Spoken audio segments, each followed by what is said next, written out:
da dificuldade que você teve com Clarice de definir... Não, quando eu terminei meu doutorado, tinha aquela coleçãozinha pequena que eu esqueci como chama. Da perspectiva? Da perspectiva? Não era da perspectiva. Enfim, tinha uma coleçãozinha que estava super in e tal. E me pediram para escrever. O Schwartz, da Companhia das Letras, trabalhava em outra editora, e era naquela outra editora que eu não estou lembrando o nome, a Brasiliense, eu acho. Então, ele falou: Berta, você não quer escrever sobre a Clarice? Eu tinha acabado meu doutorado. Meu doutorado foi sobre o escritor curitibano. Bom, eu falei, ótima oportunidade de tal. Eu falei, eu escrevo. E era pequenininha a coleção, eu escrevi. Foi um sucesso, esgotou assim. Falei, nossa, mãe, eu fiquei impressionada. Depois pediram uma segunda edição, já uma outra editora, e eu aumentei. Foi uma edição revista e aumentada.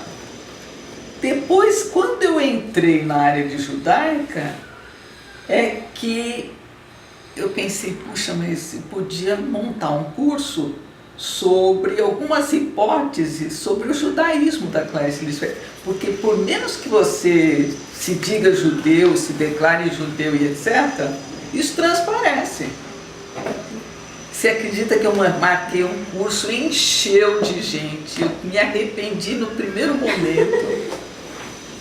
Trabalhei feito uma louca, e aí eu fui levantando hipóteses que estão, a primeira parte desse livro, só sobre Clarice, e é sobre o judaísmo dela. E, bom, foi uma... Agora eu tenho também um outro texto que eu trabalho comparativamente, a Elisa Lispector e a Clarice. Porque a Elisa faz a irmã que é escritora e que ficou à sombra da Clarice, que não tem as qualidades da irmã, sem dúvida, mas ela se apresenta claramente como judia. Sim. O livro dela começa com o Estado de Israel que se torna Estado, fala do tal e tal.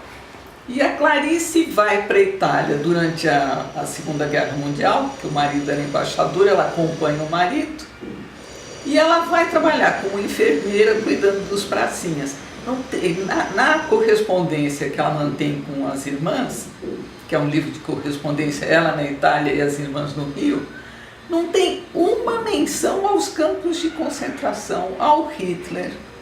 Nada, zero. A luta, a Segunda Guerra para ela era a ida que ela fazia ao hospital para escrever carta para os pracinhas, para ler, para ver e tal. E ponto final.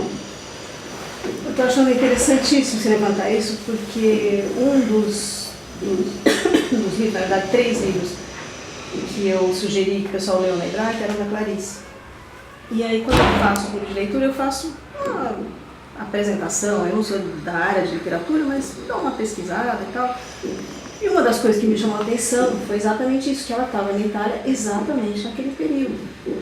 Eu incluí no meu livro sobre a representação da Segunda Guerra para mostrar o torto que é essa participação, quer dizer, oblíqua, é uma coisa de quem não quer. Não é casual. Não vou brincar disso.